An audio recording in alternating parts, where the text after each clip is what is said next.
Am Marwan Cameron, and this is the Conduit. All right, everyone. Want to let you know what it is. It's December 13th. It's Monday. Monday. New slate of shows coming at you today. But we're changing up the time a little bit because we have a special guest coming on today. Our guest is going to be Dr. Gib Morrow from Kitsap Public Health District, and he will be on at 2 p.m. And so I wanted to come on and just let you know to set your reminder for 1 hour from now when Dr. Gibb will be on. This will be, I guess, our first conversation um, with this new Omicron variant. So if you've been taking a look at any of the news across the nation, across the world, actually, lots of information about this Omicron variant. Different countries are trying to tackle this thing in different ways. I know the UK had their first death from the Omicron variant. So while they're saying that it is not as, I guess, not as deadly, doesn't mean that it is not deadly. But it does appear to be about 4 times more infectious. So that is a concern. As I've said before, we tend to ride this spiral of, oh well, we're fatigued, we're tired, we want to get back out and do all these things, and then a holiday, travel happens, and uh, folks start getting fatigued, COVID fatigued, and what ends up happening is, uh, we start hanging out again, right? Good morning there, Ernest. Haven't seen you in a while. Hope you are doing well. Um, and then here we go. We see the numbers are going up. And right now, the Delta variant is up as it uh, was predicted that it would do. And now we're adding Omicron to the mix. So, again, at 2 p.m., we will hear from Dr. Gib Morrow.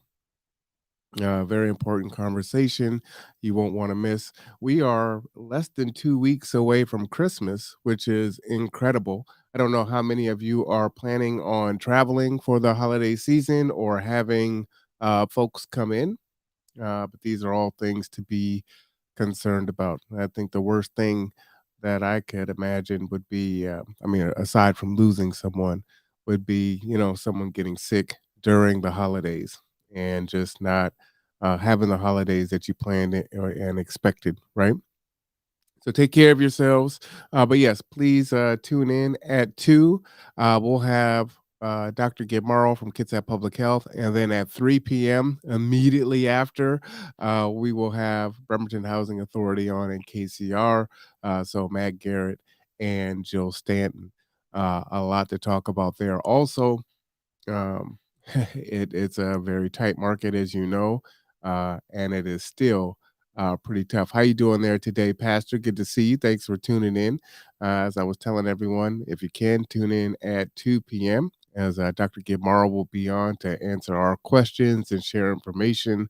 I know a lot of that will be centered around the Omicron variant. Um, do we need a booster? Do we need a fourth booster? I mean, there's a lot of questions out there. How is that going to affect our children?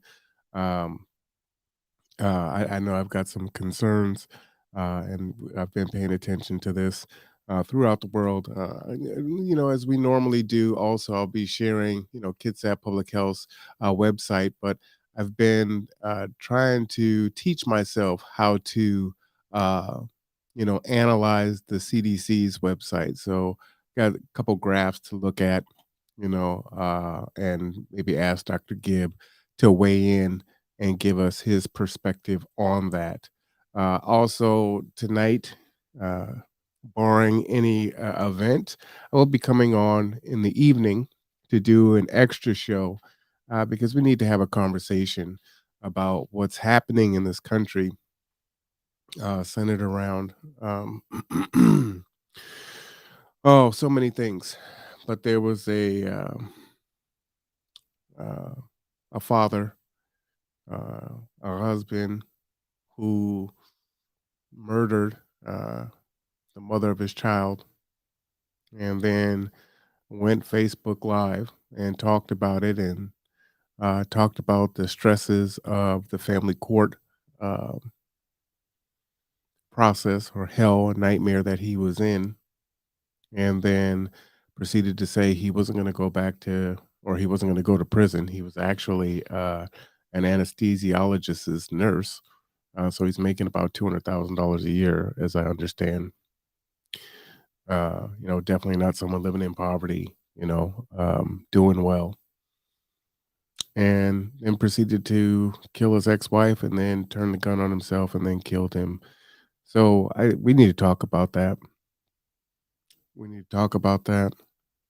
Um, Pastor and I talked last Wednesday about, can men cry, and is that acceptable?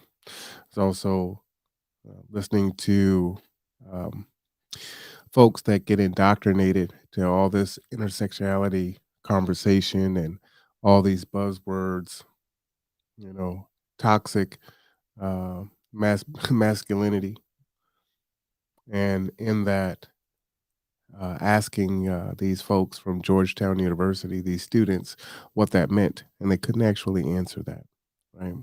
So we just are taught these terminologies, and we parrot things that we don't understand, and we can't define it. And then we tell men to be two and three and four things all simultaneously. So does he did he do the right thing up until where he is now? The decisions, the fatal decisions that he made. Did he walk away? Did he be a provider and stand up and be a quote unquote man? Did he take it? Because that is also something that men are told that they need to do, is just take it. Now, if you're a man, you'd be able to deal with it. You should be able to just man up, right?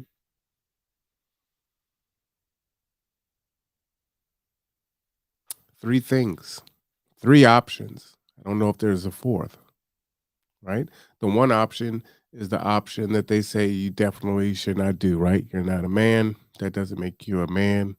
It's it's wrong. So if you're being verbally abused or physically abused, and you attack, you strike back, you retaliate, and it's against a woman, then it's like, well, you're not being a man. So that's option one, right? Which the majority of people would say, nope, can't do that. Number two is, well, you know what? You need to just man up and deal with it, right? A man would be able to navigate the situation that he's in an effective manner, no matter what he is being put through. So I'll read the article in the evening, but this is more of a macro thought of consciousness here.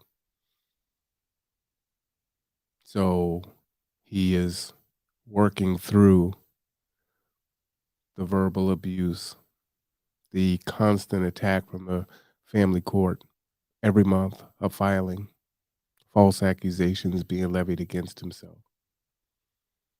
His third option is he walks away. He walks away and he's told, "Oh, you're not a man. You walked away from your wife, you walked away from your kids."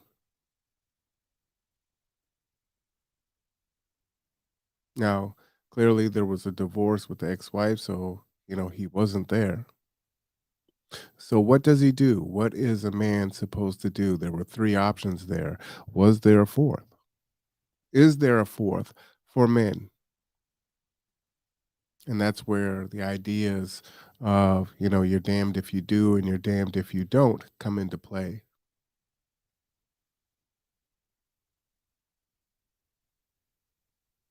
But right now, there are three people that are dead. There are children that are affected. And what we will do is it is easy to retreat to Facebook and Twitter and talk about toxic masculinity and domestic violence. But we don't often talk about getting to actually what's happening. How did a man who, for all intents and purposes, was a paragon member of society, gone to school, degreed, making 200,000 a year, married, has a family. How do you get to that point where now it is a statistic?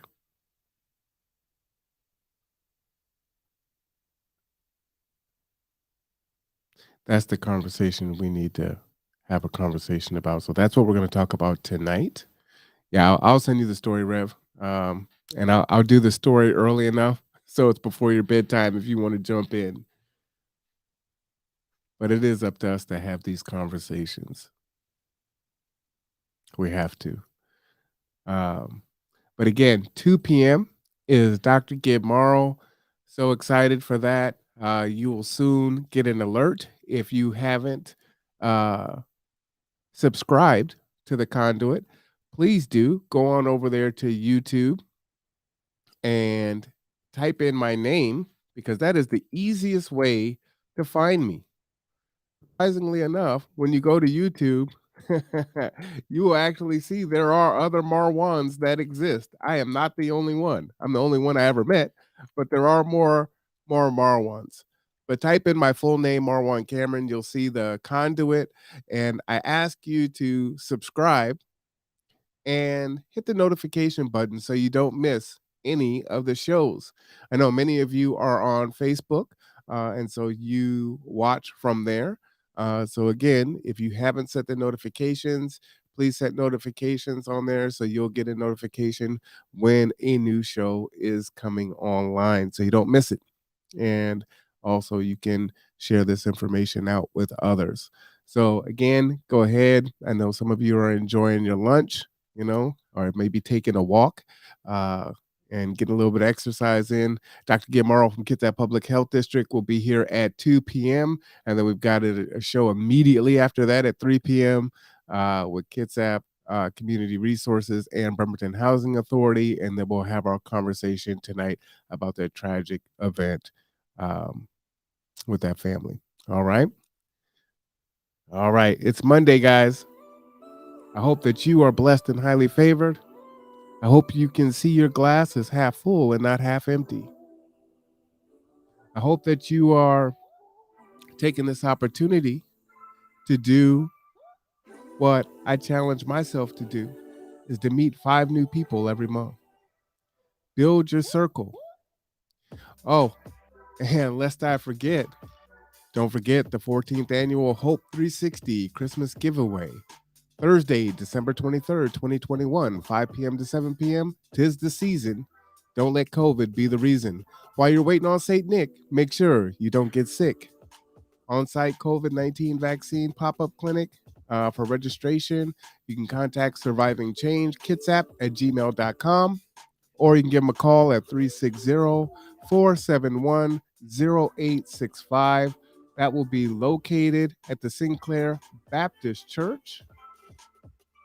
So that's up there on Auto Center Way, 4900 Boulevard, Bremerton 98312. Will be a fantastic event. Shout out to Deborah Moore Jackson of Surviving Change for all the work that she does in the community. All right, everyone.